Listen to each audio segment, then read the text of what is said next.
when we spoke with today's guest, Mr. Aryeh Lightstone, he was in Israel. Only days after the interview you're about to see, Hamas terrorists broke through Israel's southern border to wage one of the most vicious attacks in history. As of today's airing, 1,400 Israelis are dead at the hands of Hamas, and hundreds are held hostage in Gaza. Mr. Lightstone and his family are safe, and we continue to hope and pray for all Israel. I believe the following interview provides vital context to help understand what happened. The Trump administration that Aryeh Lightstone served in succeeded in bringing peace and prosperity to the region by sidelining its most dangerous actors. The Biden administration has done the opposite, thereby provoking instability and, as we've seen, chaos.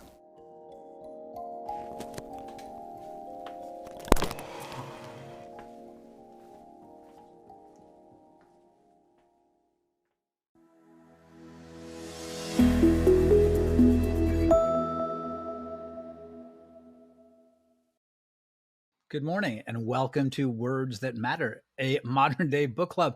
And I'm the host, Lee Smith. We've got a terrific show today. I'm so glad you tuned in, and I'm so glad to have our guest. This gentleman was a senior advisor to Trump administration. Ambassador, the U.S. ambassador to Israel, David Friedman, where terrific things happened. Mr. Aryeh Lightstone was a senior advisor, and then he became a special envoy during the historical Abraham Accords, which miraculously brought a lot of peace to the Middle East. This is something that we've all been talking about for decades, if not centuries. It's a remarkably fractious and volatile part of the world. But our guest this morning, Mr. Aryeh Lightstone, he was there, and he helped bring peace to the Middle East. Aryeh, welcome. Thank you so much for being here with us today. I know that's a big introduction, the man who helped bring peace to the Middle East, but it's true. It's amazing things that you guys did in the Trump administration, and you wrote about it in your spectacular book. It came out recently. For those of you who have not read it, go out and get it. Let My People Know. Aryeh, I'm going to ask you to hold it up. The title is Let My People Know, the incredible story of Middle East peace and what lies ahead. So congratulations on your book. Congratulations on your achievement. And thanks again for being here today. Thank you so much, Lee. You have oversold my role, but I got to watch, I think, one of the most exciting things that have ever happened in U.S. foreign policy. And I remember growing up, the word on the street was, you might never be a brain surgeon, you can't do Middle East peace, but almost everything else is achievable. Now, I'm still not a brain surgeon, and I'm positive I won't be, but Middle East peace is pretty cool.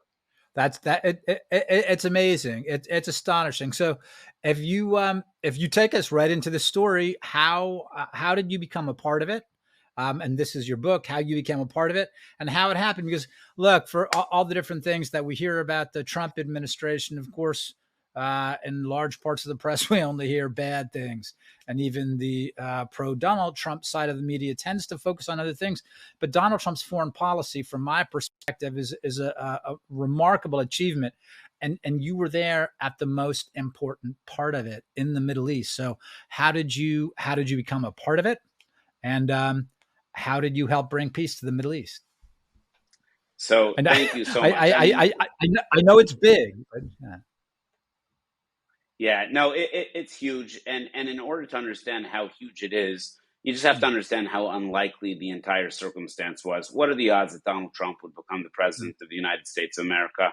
What are the odds that he would have Jared Kushner and David Friedman, Mike Pompeo, Mike Pence, and Nikki Haley, orchestrating his foreign policy?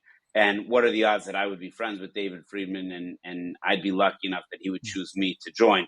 So the odds of all of those things in improbability times another improbability is as close to an impossibility as you can possibly imagine.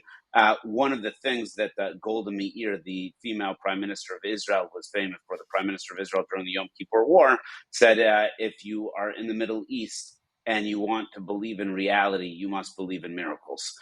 So there's an unlikeliness of things happening. And I was just blessed to be there while that happened. Now, David and I were friends. He was a mentor mm, of mine, a pillar of the Five Towns Jewish community of Long Island, where I was lucky enough to run an organization. mm, And he was not only a donor, but also a friend and a mentor. And I did not support President Trump in the mm, primaries. And when David was nominated to be the ambassador, I sent him a WhatsApp saying, I can't tell you how excited I am yeah, for this. You are the silver lining of, you remember 2016, it was pretty complicated to say the least. And he sent me all of the messages that perhaps I had written about Donald Trump as I was supporting Marco Rubio earlier on in the primaries. And I remembered at that moment that David Friedman never forgets anything, which is incredibly valuable when you're in diplomacy, very challenging when you're his chief of staff. yeah. So that was an important lesson early on, and the circumstance of me helping him in the confirmation process and him actually succeeding in being able to bring a political appointee with him. We have dozens and dozens of embassies around the world.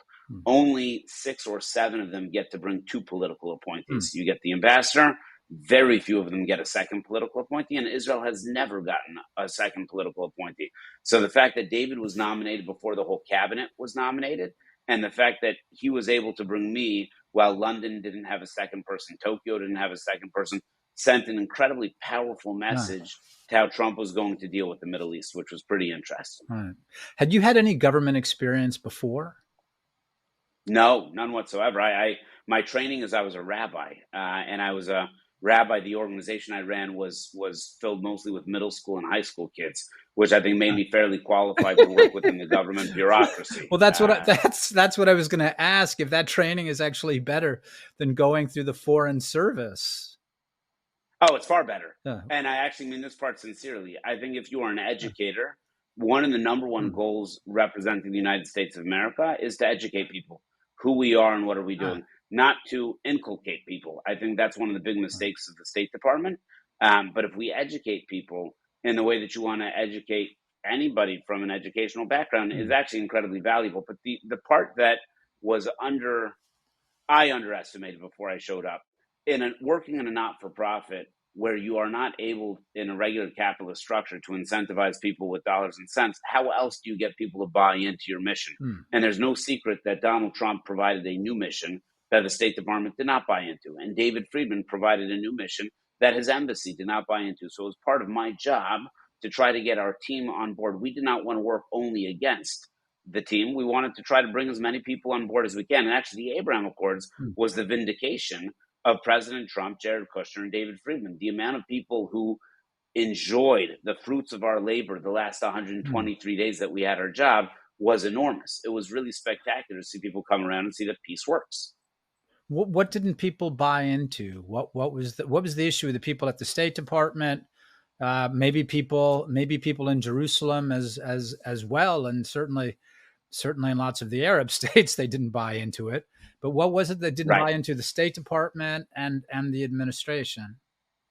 Well, just to give you a sense of the embassy Mm, that Ambassador Friedman walked into, on election day when President Trump beat Hillary Clinton, the ambassador at the time gave the embassy employees time off to deal with such a trauma. So, so we are the people trying to okay. explain democracy to the world, and the result of the election was assumed would be so Uh, traumatic that right, people would need time off. Just understand what environment that right. is that you're walking into. So that's hard, obviously. Yeah. Okay. But, but when they got the sense, when you guys they said, look, what we're going to do really exciting things here. First of all, we have the president's support. We're going to move this embassy here in Tel Aviv. We're going to move this embassy to Jerusalem. Isn't that exciting?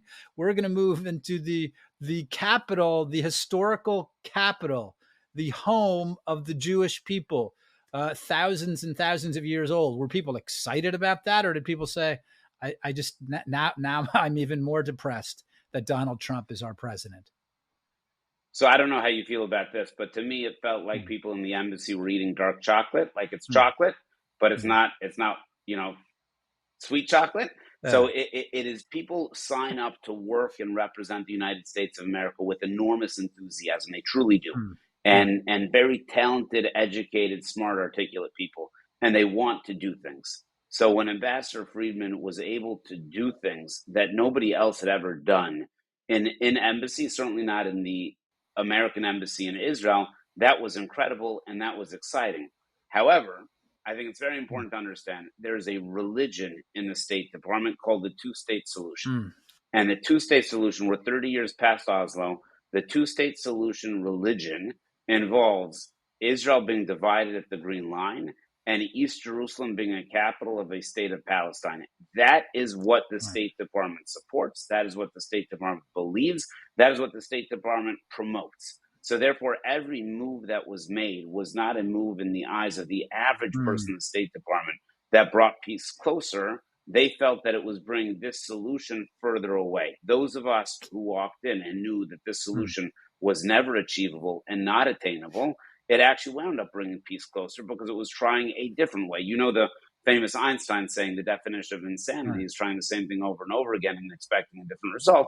That is how an outsider was able to look at U.S. foreign policy in the Middle East and say, how many times do you want to slam your head into that cement block and expect a different result other than a migraine? How important were the Abraham Accords to President Trump? How important was Israel? I mean, my impression was that Israel is very important. That foreign policy in general was very important to President Trump. But what was the sense that you and Ambassador Friedman had about? Because I mean, it was a very, very ambitious program. So, what kind of support did you get from the president there? So Ambassador Friedman had the president's cell phone number. The president most certainly had Ambassador Friedman's cell phone number. And you got to avoid the entire bureaucracy. I don't know if you remember the administration when Rex Tillerson was the Secretary of State. Yes. And certainly David was not going through Rex, right? He went directly to the president. And that access allowed Ambassador Friedman to be, I think, the most impactful U.S. ambassador ever. And I don't say that because I sat next to him. I say that because I think I've studied enough history to say that with some degree of confidence. But that's what it is. It's access. Senator Tom Cotton describes this all the time. The difference between the U.S. ambassador to Japan and the U.S. ambassador to South Korea. The South Korean ambassador is always a State Department professional. Right. The ambassador to Japan is always a political appointee. The South Koreans are happy to trade the professionalism of the State Department for the access to the president or the secretary of state. They'd rather have a political appointee because no matter how great the professionals are, and I cannot sing the praises of some of the professionals enough, they were fantastic. But if you can't pick up the phone and call the secretary of state or the vice president or the president of the United States of America in today's rapidly changing world, then you will not get your job done well enough. And David, above everything else, brilliant, strategic, all the wonderful adjectives that I can spend our entire time saying, had access. And when you marry access with skill, you wind up with impact. What was what was your role then at the embassy? I mean, because I think you're being very generous. I know a little bit about the embassy when it was in Tel Aviv. I haven't even been to see it in Jerusalem, but it's beautiful. But what was your role? What was your role there? Was it partly to get to get career State Department diplomats on board and say, like, look, this is exciting, this is terrific, and you're part of this? So were you were senior advisor at first? Was that kind of like being a consigliere, making sure that everyone's on board and breaking, not literally but figuratively, breaking a few kneecaps when you needed to? So the irony is David wanted to hire me as his chief of staff, but the State Department would allow that because chief of staff implies that you're in charge of something. And they were terrified that there would be somebody there who would be in charge of something. So a senior advisor just means you give advice, right? This is a very classic State Department tool. You can talk to the wind and it does not matter. Now, I was lucky because David knew how to position me and he put my office immediately next to his. So if you were in the embassy or you were an Israeli who wanted to meet, it came through my office first. But I had a very simple job and it was spectacular. My job was to deal with the entire U.S.-Israel relationship that was not transformative. My job was to make sure David could focus on the stuff that was Oval Office worthy and to make sure that nothing else took away from that. So he gave me free rein to go ahead and do all of the things that would make the embassy run in a way that he would be proud of. And on the occasion that I messed it up, he let me know. And on the occasion that I did well, he also let me know. And I think we can say two things that happened during the 4 years that we were there. Number one is David accomplished historic things with Donald Trump and Mike Pompeo and Jared Kushner that were never even imagined. But the U.S.-Israel relationship on a basic blocking and tackling basis was the best relationship that I think we had in the world. And I take some pride in helping that happen. That's how I look at it. I look at it like 4 years of remarkable achievements. And shortly, we're going to talk about what's happened since then.